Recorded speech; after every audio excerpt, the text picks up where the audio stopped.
Hi, my name is James Kotecki. You are in the C-Space studio at CES 2020. And joining us is Ricky Ray Butler, the CEO of the Branded Entertainment Network. Hey. So nice to meet you. Hey, likewise. Thank you for having me. Do you call it Ben, or did you typically We usually call go by Ben, Okay. bengroup.com. Okay. But yeah, we go by Ben. So from what I understand about Ben, your company is about product placement, which is something that's been around for a while, but you're adding artificial intelligence into the mix. So can you just quickly contextualize what your company does? Absolutely. So we are an AI company that specializes in entertainment. And so that includes product placement, across all the SVOD platforms, TV, film, as well as influencer marketing, whether it's, on YouTube, Twitch.tv, TikTok, or Instagram. So I can use AI to better insert product placement into the content that I'm selling, if I'm selling You into a can market. better use AI to make more accurate predictions, whether it's impressions, engagements, or actual sales. And how does this look in practice? Is it like there's a box of cereal and I can change it to be a different brand depending on who I'm trying to reach? Well, so when it comes to doing the actual product placement, we focus on making sure it's a part of the storyline, that it empowers the content, not distracts the content or disturbs the content. Where AI comes in is they can figure out which content is going to best align for the brand and have the deepest impact.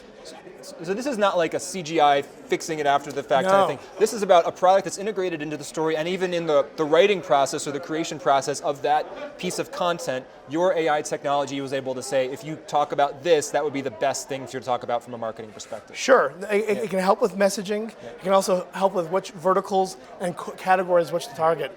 What's interesting about AI and with entertainment is that entertainment has more data than any other form of advertising.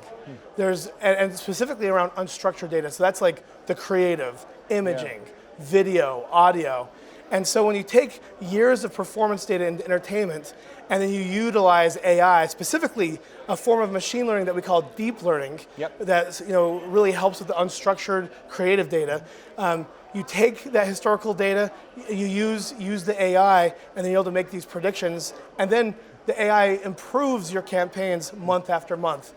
So given that AI is making, specific predictions for every customer of yours in every instance, are there kind of general high-level rules of thumb that you're able to talk about as far as what works and what doesn't when it comes to product Absolutely.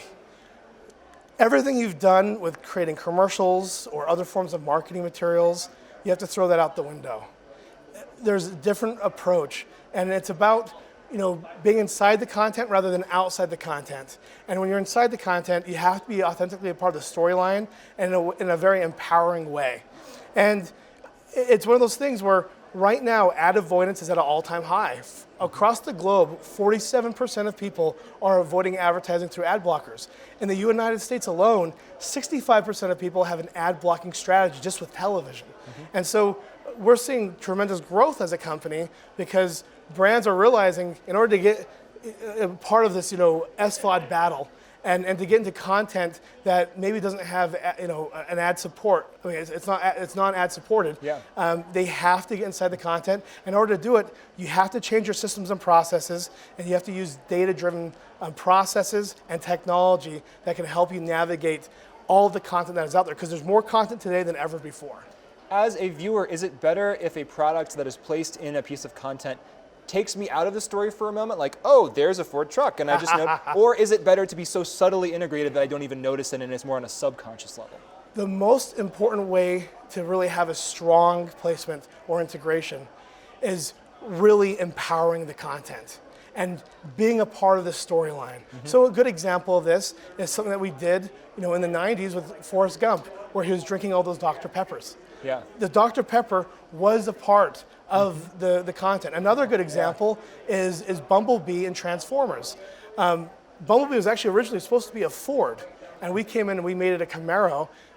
Bumblebee was product placement, but it was a very important part of the storyline. Are there certain kinds of brands that you just wouldn't recommend for that kind of product placement marketing? Well, you know what? If the brands are relevant in our lives, they're relevant in content.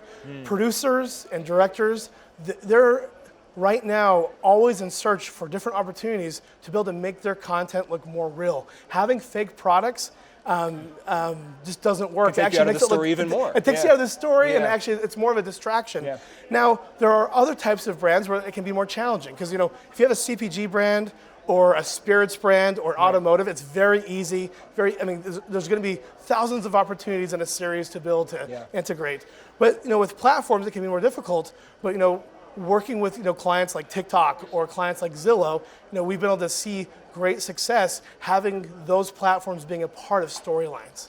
And so you mentioned the SVOD, the streaming up video on demand, streaming wars, and people increasingly subscribing to platforms that there are no ads on. Do you imagine a future when some consumers literally never see any kind of video ads because they've just paid up and they've subscribed to all these platforms? I believe there's always going to be some form of advertising, but being inside the content and doing brand integration is going to be a much bigger part of the marketing mix. Because the reason why these streaming platforms are exploding like they are is because people can go and binge watch their favorite programs without any disturbance. And this is not something that's going away. We're seeing it across the board, and that's why there's so much content today, and even though there's a lot of content, there's still demand for more content. And so the times of having a commercial before a piece of content, those days are slowly disappearing, but there's going to be other ways to be able to make advertising more relevant. Are people eventually going to be able to click on the products inside of content and buy it? Because I imagine that would create additional data for you about whether this is working. Absolutely. And this is going to be one of the areas that platforms are going to have to innovate in order to monetize more. And it's going to be through what is being seen within the content and engaging with it. If you look at Vandersnatch, look how amazing. Did you ever watch that on Netflix? No. Well, so it's basically There's too much on Netflix to watch, right. to be honest. But it is a choose your own adventure film. And they actually used products like cold cereal that you had to choose one cold cereal to the other. That's just the beginning of that type of engagement with brands within content. Talking to Ricky Ray Butler of Branded Entertainment Network. I know that you also do a lot of work in influencer marketing. What do you say to a brand that comes to you and just says, I want to get into influencer marketing? What's the first thing you tell them? Well, there's a lot of things that you have to be. First of all, you need to be data driven. There's a lot of people that they just check influencer marketing off and they say, okay, we worked with a couple of influencers or a dozen influencers, we're good to go. Well, the truth is, influencers are not just the future of celebrities, it is television. These are programs, and content is now being more decentralized today than ever before. And so you need to have a very data-driven approach, utilizing technology, like AI technology, be able to monitor all that content and figure out which content you need to prioritize over others. And there's also a lot of risks that come with it. With all this content and this diversification, you have to make sure you're doing things correctly, you're following the data, and that you're avoiding working with influencers that have fake followers.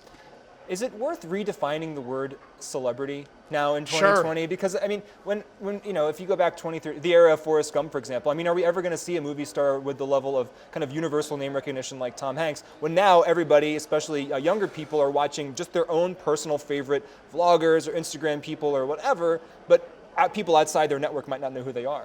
Yeah, and what's so interesting about that is there's so many more celebrities or influencers today. I personally like to call them today content creators.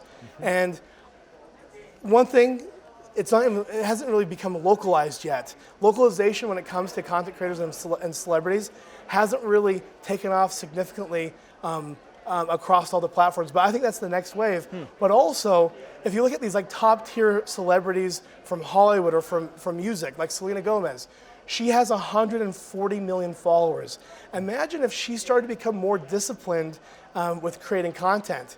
She would probably average around 50 million views on Instagram. Compare that to any other TV network or TV channel. Those numbers are monstrous compared to what is in traditional television. And so we're going to be seeing a lot more diversification, a lot more decentralization, but a lot of these top tier talent from music as well as Hollywood, they're also going to become the future studios.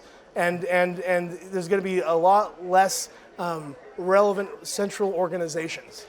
My intuition, and correct me if I'm wrong, is that despite the numbers that you're mentioning, if somebody becomes a YouTube star, they would probably still prefer to be a traditional TV star or leverage their like web celebrity into that. Is that true? Sometimes it's not true. Yeah. There's a lot. I know dozens of different creators and influencers that are offered TV opportunities all the time. And the truth is, it just doesn't pay as well as what they're doing online with their own content. You have to remember, these aren't actors and actresses.